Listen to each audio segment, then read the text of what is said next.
ଜାନୁଆରୀ 14, 1917। ଅସୁଖୀମାନେ ସୁଖୀ ହୁଅନ୍ତୁ, ଦୁଷ୍ଟମାନେ ଶିଷ୍ଟ ହୁଅନ୍ତୁ, ରୋଗୀମାନେ ଆରୋଗ୍ୟ ଲାଭ କରନ୍ତୁ। ଏହି ଭାବେ ଏହି ଆଧାର ମଧ୍ୟ ଦେଇ ତୋ ଦିବ୍ୟ ପ୍ରେମର ଅଭିବ୍ୟକ୍ତି କାମନା କରୁଥିବା ମୋର ଆସ୍ପୃହା ପ୍ରକଟିତ ହେଲା। ମୁଁ ଅଳି କରୁଛି ସନ୍ତାନ ଯେପରି ପିତା ନିକଟରେ ଅଳି କରେ, ଏବଂ ସେ ନିଶ୍ଚିତ ଭାବେ ଜାଣେ ଯେ ତାହାର ସେ ଅଳି ପୂର୍ଣ୍ଣ ହେବ। ନିଶ୍ଚିତ ଥିଲି ବୋଲି ଏହି ଚାହିଁବା ଏପରି ସହଜ ଓ ସ୍ୱାଭାବିକ ମନେ ହୋଇଥିଲା। ଅନ୍ତର ମଧ୍ୟରେ ମୁଁ ବେଶ୍ ଅନୁଭବ କରିଛି କିପରି ଭାବେ ତାହା ସମ୍ଭବ।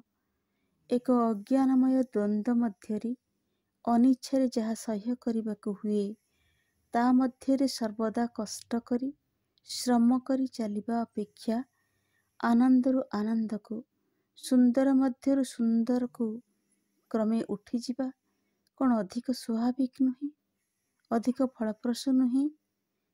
ତୋ ଦିବ୍ୟ ପ୍ରେମର ସ୍ପର୍ଶ ଦେଇ ତୁ ଯଦି ହୃଦୟକୁ ସ୍ୱଚ୍ଛନ୍ଦରେ ବିକଶିତ କରିବାକୁ ଦେଉ, ତେବେ ଏ ରୂପାନ୍ତର ସହଜ ଭାବେ ଓ ଆପଣା ଛାଏଁ ଘଟିବ।